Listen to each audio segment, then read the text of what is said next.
ఓం మహాగణాధిపతయే నమః. ఓం గురుభ్యో నమః. ఓం శ్రీమాత్రే నమః. పరమేశ్వర స్వరూపమైనటువంటి జ్యోతిష, వాస్తు మరియు ఇతర అనేకమైనటువంటి శాస్త్రములను మనకు అందించినటువంటి మహర్షులకి నమస్కారం. హయగ్రీవ హయగ్రీవ హయగ్రీవేతియో వదేత్తస్స నిస్సరతే వాణీ జనుకన్యా ప్రవాహవత్. అరుణాం కరుణాతరంగితాక్షీం ధృతపాశాంకుశపుష్పబాణచాపాం అనిమాదిభిరావృతాం మయూకైః అహమిత్యేవ విభావయే భవానీం. శ్రీమాత్రే నమః. ప్రేక్షకులకి లలితాంబిక అమ్మవారి యొక్క అనుగ్రహం పరిపూర్ణంగా కలగాలన్న స్ఫూర్తి కోరుకుంటూ మనం ఈరోజు చెప్పుకోబోయే టాపిక్ ఏమిటంటే, ప్రపంచం మొత్తము కూడా ఇబ్బంది పడుతున్నటువంటిది అప్పు. అసలు ఏ లగ్నం వారికి ఉన్న లగ్నాన్ని బట్టి ఏ పదార్థాలు దానం ఇవ్వడము లేదా ఏ మంత్రం చేసుకోవడం వల్ల వాళ్ళకి అప్పుల బాధలు తొలగిపోవడము, ఫైనాన్షియల్ గ్రోత్ పెరగడం జరుగుతుంది అనేటువంటి విషయాలు ఇప్పుడు మనం ఒక్కొక్క లగ్నరీత్యా తెలుసుకుందాం.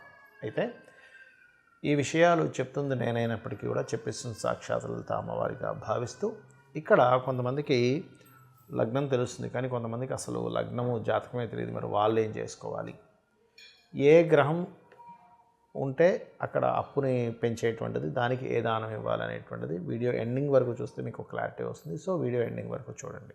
సింహలగ్నము, సింహరాశి.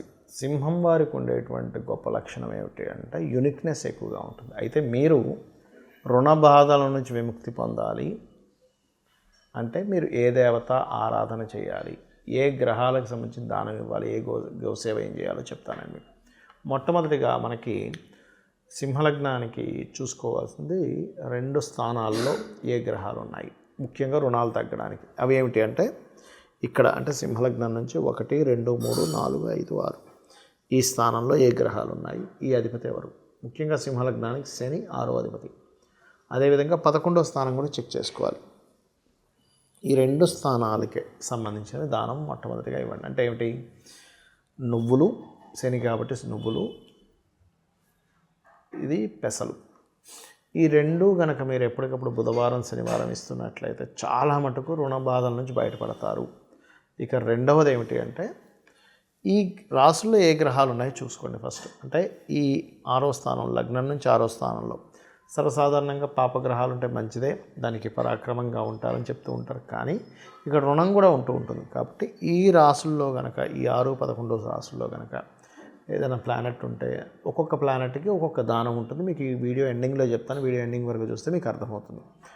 అలాగే ఇక్కడ మనము రుణాన్ని తగ్గించుకోవడం ఎంత ముఖ్యమో, రుణాన్ని తగ్గించడానికి మనం మన లగ్నరీత్యా అంటే మీ లగ్నరీత్యా ఏ దేవత ఆరాధన చేసుకోవాలనుకునేది కూడా అంతే ముఖ్యం.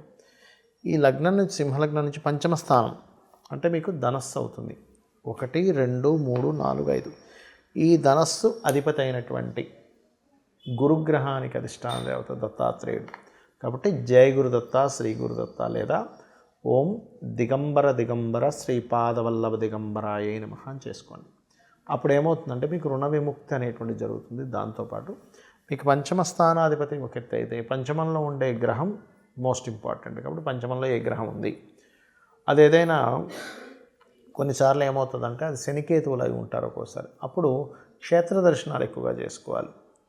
ఒక్కొక్కసారి ఒక్కొక్క గ్రహము అది ఉండే సిచ్యువేషన్స్ని బట్టి కూడా ఉంటుంది. ఒక్కోసారి 2 గ్రహాలు ఉంటూ అది ఇచ్చేటువంటి రిజల్ట్స్ డిఫరెంట్గా ఉంటుంది.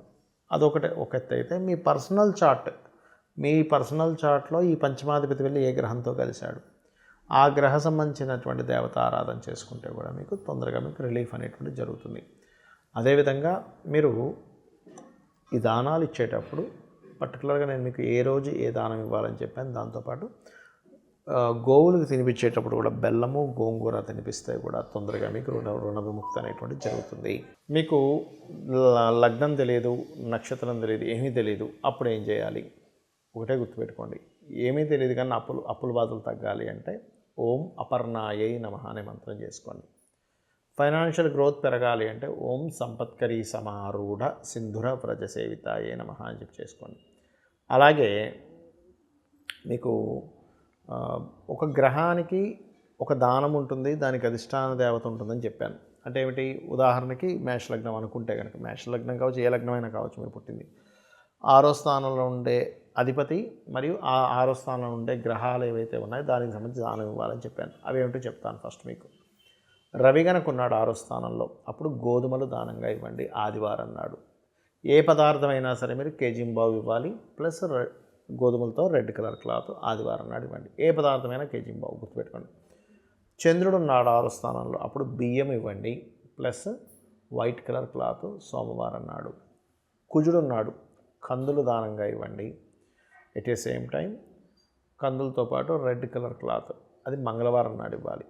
ఉదయం 11 లోపల ఇవ్వడం శ్రేష్ఠకరం. అదేవిధంగా బుధుడు ఉన్నాడు అనుకోండి, పెసలు దానంగా ఇవ్వండి, ప్లస్ గ్రీన్ కలర్ క్లాత్. అదేవిధంగా మనకి గురువు ఉన్నాడు, శనగలు ఎల్లో కలర్ క్లాత్. శుక్రుడు బొబ్బర్లు వైట్ కలర్ క్లాత్. శుక్రవారం ఏ గ్రహం అయితే ఆ రోజుకు సంబంధించింది. శని భగవానుడు ఉన్నాడు 6th హౌస్లో. సహజంగా పాపగ్రహాలు మంచిదే. ఏంటి ఏ గ్రహాలు రవి కానీ కుజుడు కానీ శని కానీ మంచిదే, కానీ అది పరాక్రమాన్ని స్పోర్టివ్నెస్ని ఇస్తాయి. కాకపోతే రుణస్థానంలో ఉన్నాయిగా, ఎంతైనా దానికి సంబంధించిన రుణం ఉంటుంది కాబట్టి అది గుర్తుపెట్టుకోండి. కాబట్టి శని ఉంటే తెల్ల నువ్వులు ఇవ్వడం, బ్లూ కలర్ వస్త్రము శనివారం నాడు. రాహు ఉంటే మినుములు సిమెంట్ కలర్ వస్త్రము, కేతు ఉంటే ఉలవలు మల్టీ కలర్ క్లాత్ ఇవి ఇవ్వండి.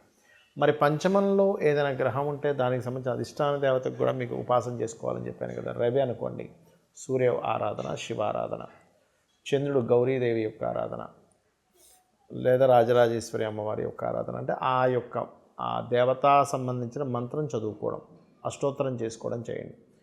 కుజుడున్నాడు, స్కందుని యొక్క ఆరాధన పంచమంలో, లేదా అగ్నితత్వ రాశులు అయితే నరసింహస్వామి యొక్క ఆరాధన చేయొచ్చు, లేదా ఆంజనేయ స్వామి ఆరాధన కూడా చేసుకోవచ్చు. అంటే పంచమం ఈజ్ మంత్రస్థానం. మీకు ఆ మంత్రస్థానం ఆ దేవతా ఆరాధన చేయడం వల్ల మీకు తొందరగా రుణరోగ శత్రువు నుంచి విముక్తి కలుగుతుంది. అలాగే ఉదాహరణకి బుధగ్రహం ఉందనుకోండి పంచమంలో, అంటే లగ్నం నుంచి పంచమం. ఈ లగ్నం కావచ్చు, లేదా మిథున లగ్నం అనుకుంటే ఇది పంచమం అవుద్ది, కుంభలగ్నం అనుకుంటే ఇది పంచమం అవుద్ది. అంటే 1, 2, 3, 4, 5వ స్థానంలో ఉండే గ్రహాన్ని ఉపాసన చేయాలి. మనకి గురువు ఉన్నాడు, అప్పుడేంటి దత్తాత్రేయుడి ఆరాధన. బుధగ్రహం ఉంది, విష్ణు యొక్క ఆరాధన. మనకి ఉదాహరణకి అదే పంచమ స్థానంలో శని భగవానుడు ఉన్నాడు, శివారాధన లేదా ఆంజనేయ స్వామి ఆరాధన. రాహు ఉన్నాడు ఉదాహరణకి, అప్పుడు దుర్గా ఆరాధన, కేతువు గణపతి ఆరాధన చేస్తూ ఉండాలి. అయితే ఇక్కడ ఇంకొంతమందికి ఇక్కడ ఏంటంటే అష్టోత్తరం చదవడం రాలేదు అనుకోండి, సింపుల్గా ఓం నమ శివాయ అనుకోవచ్చు శివారాధన, లేదా ఓం నమో నారాయణాయ విష్ణువు, అమ్మవారు ఓం శ్రీమాత్రే నమః, ఇట్లా చేసుకుంటూ ఉండొచ్చు. అదేవిధంగా గోవులకు కూడా మీకు 6వ స్థానంలో అధిక గ్రహాలు ఉన్నప్పుడు 6వ స్థానంలో ఏ గ్రహం ఉందో దానికి సంబంధించిన పదార్థాన్ని గోవుకు పెడితే ఇంకా తొందరగా ఫలితం వస్తుంది. రవి ఉన్నాడు అనుకోండి, అంటే ఇప్పుడు ఉదాహరణకి ఒక గ్రహం కాకుండా ఒకసారి 2 గ్రహాలు ఉంటాయి, రవి శని ఉంటారు, అప్పుడు 2 పదార్థాలు పెట్టాలి. రవి ఉంటే గోధుమ రవ్వ, చంద్రుడు ఉంటే బియ్యపు పిండి బెల్లం కలిపి పెట్టండి. అదేవిధంగా కుజుడు ఉన్నాడు అనుకోండి, క్యారెట్స్ పెట్టండి. చాలామంది ఏం చేస్తారు, కందులు తీసుకెళ్ళి పెడతారు, అలా కాదు. చాలామంది తెలియక నువ్వులు తీసుకెళ్ళి పెడతారు, అసలు గోవులకి అలా పెట్టకూడదు. కాబట్టి కుజుడు ఉంటే క్యారెట్స్ పెట్టండి గోవులకి, అది కూడా దేశీవాలి గోవులకి పెట్టండి. అదేవిధంగా బుధుడు ఉన్నాడు అనుకోండి, గోంగూర తినిపించండి, దానివల్ల రుణ విముక్తి అనేటువంటిది జరుగుతుంది. అలాగే గురు గ్రహం ఉంది, అరటికాయలు, పళ్ళు కాకుండా కాయల్ని సన్నగా తురిమి పెట్టండి. అదేవిధంగా శుక్రగ్రహం ఉంది మీకు 6వ స్థానంలో, అది ఎగ్జాల్టెడ్ ఉందా డెబిలిటేటెడ్ ఉందా అనేటువంటిది ఒక ఎత్తు అయితే, ఫస్ట్ 6th హౌస్లో ఉండే ప్లానెట్కి మీరు చేయాలి, గుర్తుపెట్టుకోండి. మీ పర్సనల్ చార్ట్ ఇన్డెప్త్గా చూస్తే అసలు 6th లార్డ్ ఎవరు, అధిపతి ఇంకే గ్రహంకి ఇచ్చింది అనేటువంటిది అది డిఫరెంట్ థింగ్. ఒక్కోసారి 6లోనే గ్రహం ఉండదు, ఈ 6వ అధిపతి వెళ్ళి ఇంకో గ్రహంతో కలిసి ఉన్నప్పుడు కూడా ఆ గ్రహాన్ని కూడా చేసుకోవాలి. అలాగే శుక్రుడు ఉంటే మీరు ఏదైనా తీపి పదార్థాలు గోవుకు తినిపించవచ్చు. చపాతీకి ఒక 3 చపాతీలు తీసుకుని దాని మీద తేనె రాసి తినిపిస్తే కూడా మీకు ఫైనాన్షియల్ గ్రోత్స్ పెరుగుతూ ఉంటాయి. శని భగవానుడు ఉన్నాడు 6లో, బెల్లము తినిపించండి గోవుకి. రాహు ఉన్నాడు, అదే బెల్లాన్ని 4 ఉండలుగా చేసి తినిపించవచ్చు. కేతు ఉన్నాడు, మీకు ఉలవలు ఎలా అయితే మనం దానం ఇస్తాం అదేవిధంగా గ్రాసము గోవుకు తినిపించవచ్చు. అయితే ఇక్కడ ఒక విషయం ఏంటంటే, ప్రతిసారి 6వ స్థానంలోనే గ్రహం ఉండాలని రూల్ లేదు. ఈ 6వ అధిపతి వెళ్ళి ఏ గ్రహాలతో కలిసిందో కూడా చూసుకోండి. అంటే ఉదాహరణకి మిథున లగ్నం తీసుకోండి, మిథున లగ్నానికి 6th లార్డ్ శుక్రుడు. ఈ శుక్రుడు వెళ్ళి ఎవరితో కలిశాడు, గురువుతో కలిసాడా, శనితో కలిసాడా, రవితో కలిసాడా, అస్తంగత్వ దోషంలో ఉన్నాడా, అవి చూసుకొని ఆ గ్రహానికి శుక్రుడికి ప్లస్ కలిసిన గ్రహానికి కూడా దానం ఇవ్వండి. దీంతోపాటు ప్రతిసారి 6వ అధిపతే రూల్ చేయాలని రూల్ లేదు. 6వ అధిపతి ఇంకో గ్రహానికి ఇస్తుంది. అది మీ పర్సనల్ చార్ట్ బట్టే ఉంటుంది. ఆ గ్రహం ఎవరయ్యో దానికి సంబంధించిన దానం ఇస్తే కూడా 6వ అధిపతి ఎక్కడెక్కడ రాశుల్లో ఉన్నాడు, ఏ గ్రహాలతో కలిసినాడు, అందులో ఏది స్ట్రెంగ్త్ఫుల్గా ఉంది, ఏది వీక్గా ఉంది అనేటువంటి దాన్ని తీసుకొని దాన్ని ప్రిడిక్ట్ చేయాలి. ఈ రకంగా మీరు కనుక చేసుకున్నారంటే ఖచ్చితంగా మీరు రుణ విముక్తి కలుగుతుంది. బికాజ్ ఆఫ్ మన పూర్వజన్మ కర్మ అంతా కూడా 6వ స్థానంలో ఉంటుంది. ఈ 6వ స్థానం ఎప్పుడైతే మీరు క్లియర్ చేసుకోగలుగుతారో రుణ విముక్తి, రోగ విముక్తి, శత్రు విముక్తి కూడా జరుగుతుంది. శ్రీమాత్రే నమః.